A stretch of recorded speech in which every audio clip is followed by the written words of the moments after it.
बाहर बड़ी धूप थी, बड़ा तेज सूर्य तप रहा था।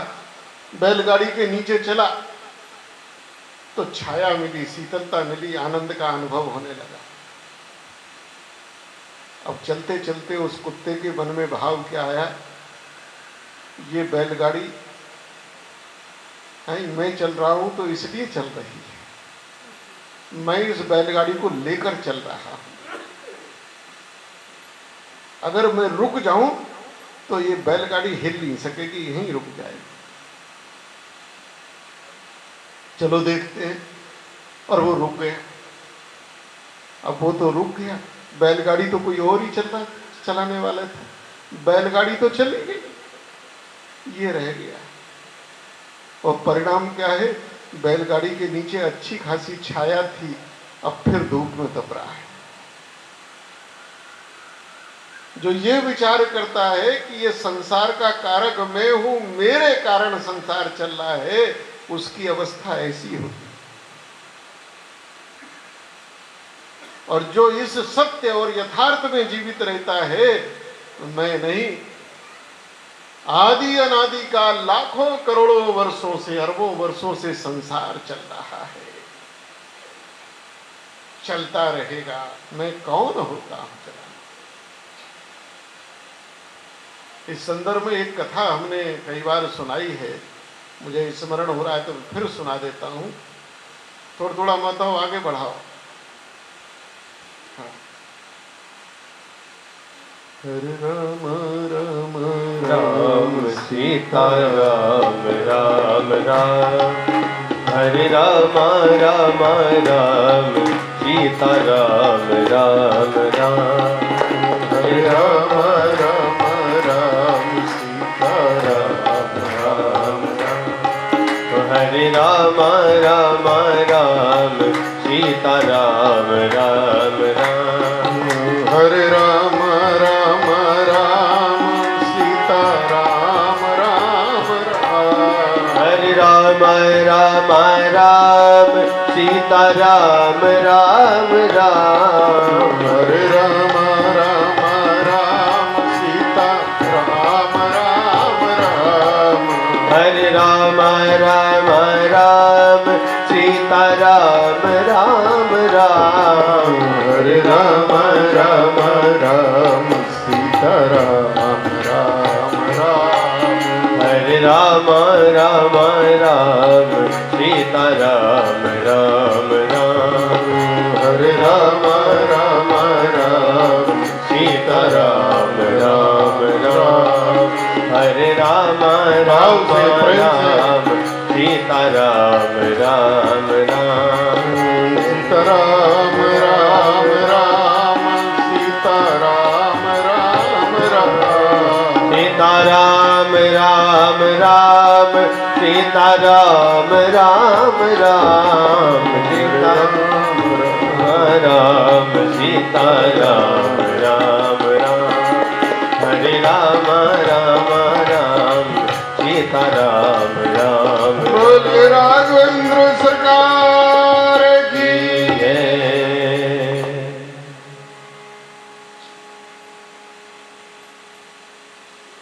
एक पुस्तक छपी है, अंग्रेजी में है ये, और वो एक पोस्टमैन ने लिखी है, दुनिया के दूसरे मुल्क की लेखक है। उसने उस पुस्तक में एक घटना का जिक्र किया है। वो घर घर जाकर चिट्ठियां बांटा करता था। एक चिट्ठी आई, वो पता ढूंढते ढूंढते ढूंढते ढूंढते किसकी चिट्ठी है। एक बड़ी मलिन बस्ती में, गंदी बस्ती, टूटी फूटी झोंपड़ियां जहां हो, पूछता पूछता किसी ने बताया कि ये एक टूटा फूटा एक झोंपड़ी है, घर है। वो गया, दरवाजा खटखटाया, कोई बोला नहीं। 2-4 बार खटखटाया, कोई आवाज नहीं। वो अंदर चला गया तो क्या दृश्य देखा कि जिसके नाम की चिट्ठी थी वो महिला तो मरी हुई पड़ी है। मरने से पहले 2 बच्चियों को उसने जन्म दिया। प्रसव की पीड़ा शायद सह नहीं पाई, या हो सकता है अनुकूल भोजन ना मिला हो, दुर्बल हो, किसी भी कारण से बच्चे को तो जन्म हो गया लेकिन वो मर गई, कोई नहीं। और वो छोटी छोटी बच्चियां, 2 बच्ची बिलख रही। उस दृश्य को जब देखा तो डाकिया लिखता है कि उसकी आत्मा कांपी और उसको भगवान से शिकायत हुई कि तेरा न्याय अच्छा नहीं। अरे तुझे इसे मारना था तो पहले ही मार देता।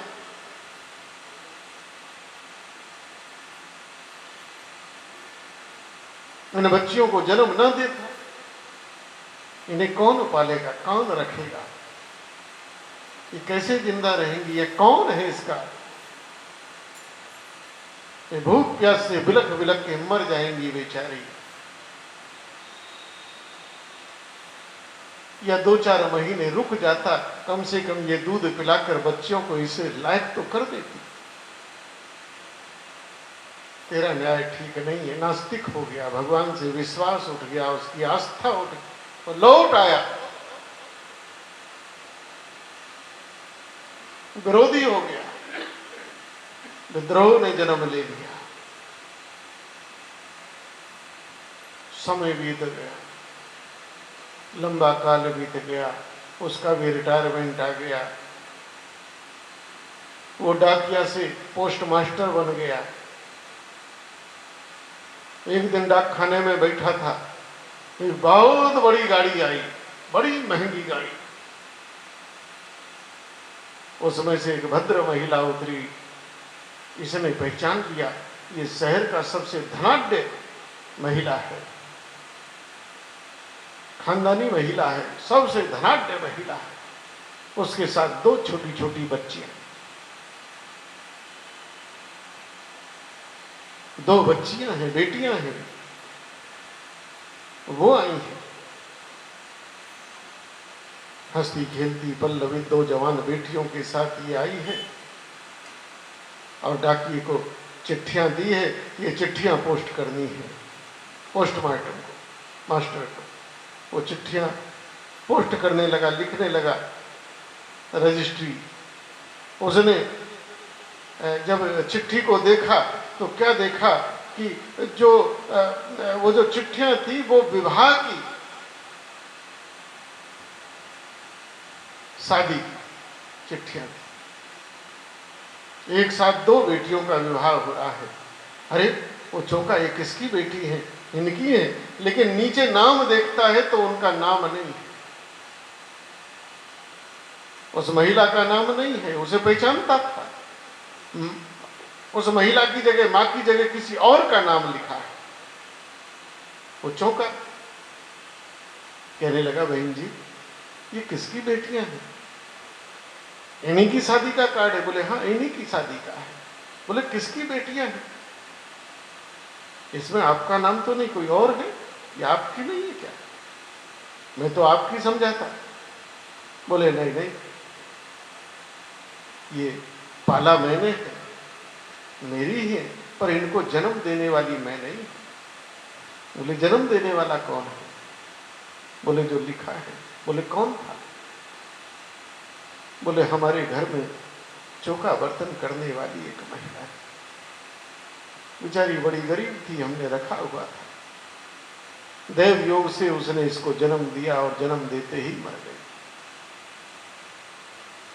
जब हमको पता लगा तो मैंने इन दोनों बच्चियों को गोद में ले लिया, अपनी बेटी मान लिया, और मैंने पाला है। उनकी शादियां हो मैं कर रही।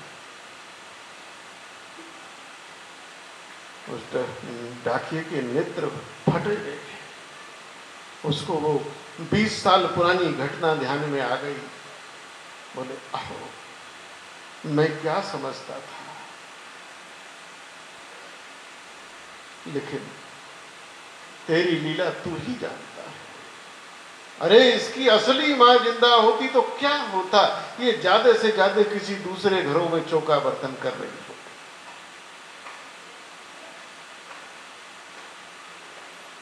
लेकिन आज शहर की सबसे धनाढ्य महिला इनको कह रही है मेरी बेटियां हैं। हे प्रभु, ये संसार भी तेरा और इस संसार को चलाने का जिम्मा भी तेरा है। हमारी छोटी सी बुद्धि न जाने क्या समझती रहती है।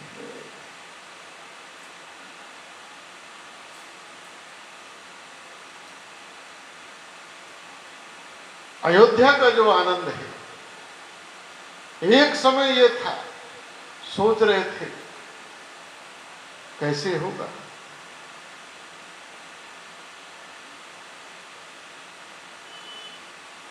कोई है नहीं, लेकिन जहां एक पुत्र की कामना थी वहां एक साथ चार चार हो गए। जिसको एक भी नसीब ना हो और वहां चार चार हो जाएं तो भाई कितना आनंद होगा।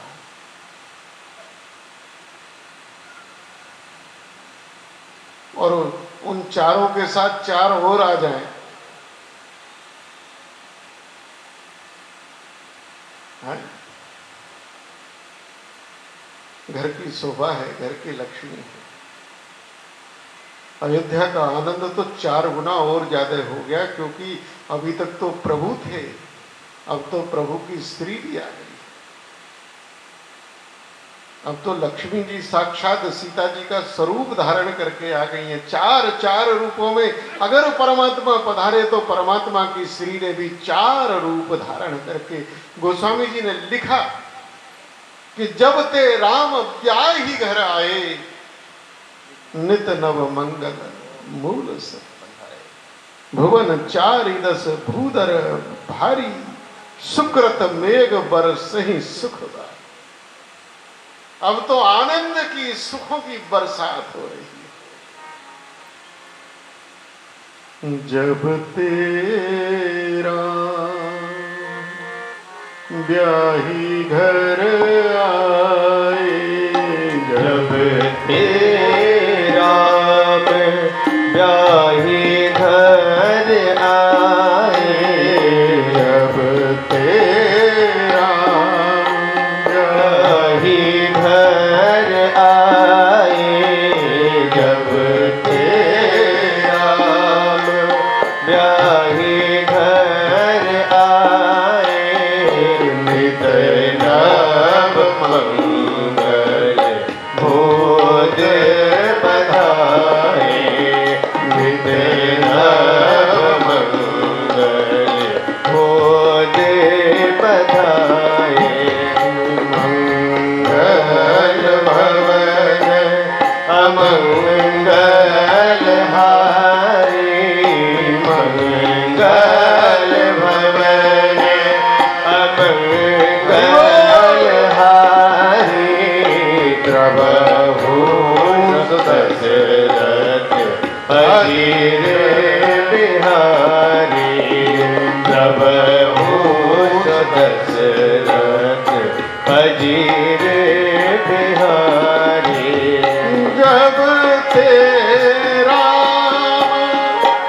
ब्याही घर आए, जब तेरा ब्याही घर आए, नित नव मंगल भोज बधाए, नित नव मंगल भोज बधाए। अब अयोध्या में प्रतिदिन मंगल हो रहा है, आनंद हो रहा है, रोज उत्सव हो, रोज कोई ना कोई उत्सव हो रहा है, कोई ना कोई संस्कार हो रहा है। गोस्वामी तुलसीदास जी महाराज जी ने एक बड़ी अद्भुत बात अयोध्या कांड में की है कि अयोध्या कांड का जो प्रारंभ हुआ है, अयोध्या कांड के प्रारंभ में गोस्वामी तुलसीदास जी ने एक दोहा लिखा है, और इस दोहे को प्राय हम लोग रोज गाते हैं, सभी गाते हैं, क्योंकि ये दोहा गोस्वामी तुलसीदास जी ने जो हनुमान चालीसा लिखा, 40 चौपाई का जो हनुमान चालीसा है उसके संपुट में लगाया है। और दोहा क्या है? श्री गुरु चरण सरोज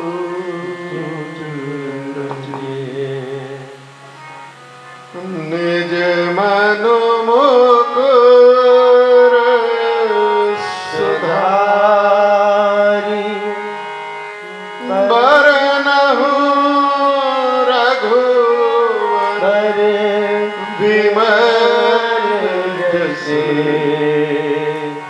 जो दायक फल जाए।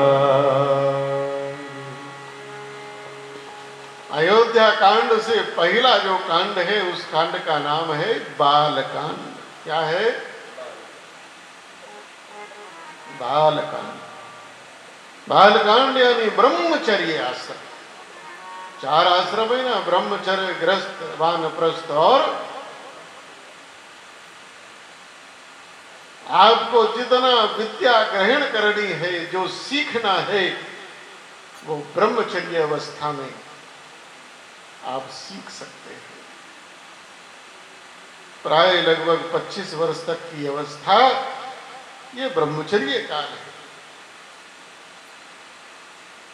और इस अवस्था में जो आप बन गए तो बन गए, जितना आपने सीख लिया वो।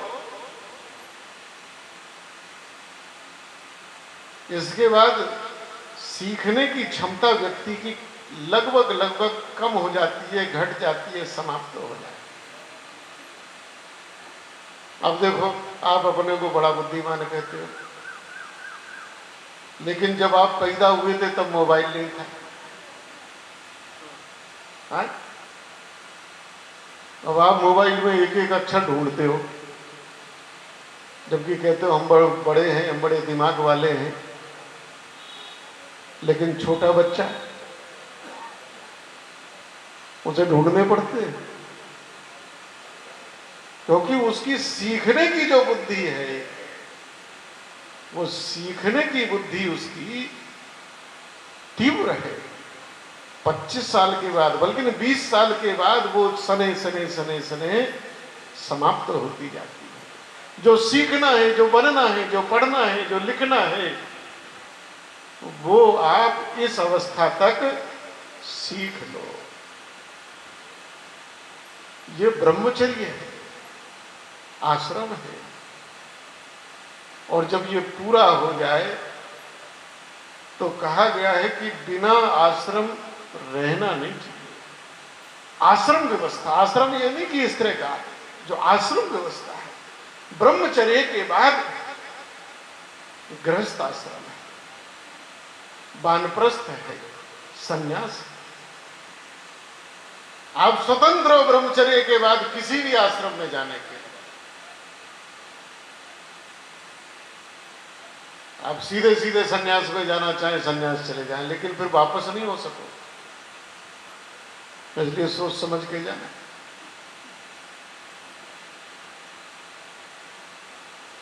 हाँ, आप गृहस्थ में जाकर अब फिर सन्यासी की सोचो तो बन सकते हैं।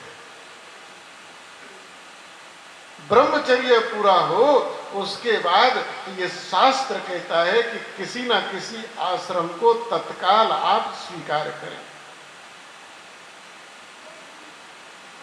तो सामान्यतः संसार में गृहस्थ आश्रम है, इसलिए राम जी ने मनुष्य को शिक्षा देने के लिए गृहस्थ स्वीकार किया है। लेकिन यहां गोस्वामी जी एक बात कह रहे हैं कि जीवन में गुरु का धारण कब करना है, जीवन में सदगुरु को कब धारण करना। बोले जैसे ही ब्रह्मचर्य पूर्ण हो। ब्रह्मचर्य पूर्ण होते ही किसी ना किसी गुरु का आश्रय। लोग बैठे तमाशा देखते रहते हैं, अभी कोई आयु है, अरे अभी गृहस्थी की है, बुढ़े होंगे तो देखेंगे ना। गुरु की आवश्यकता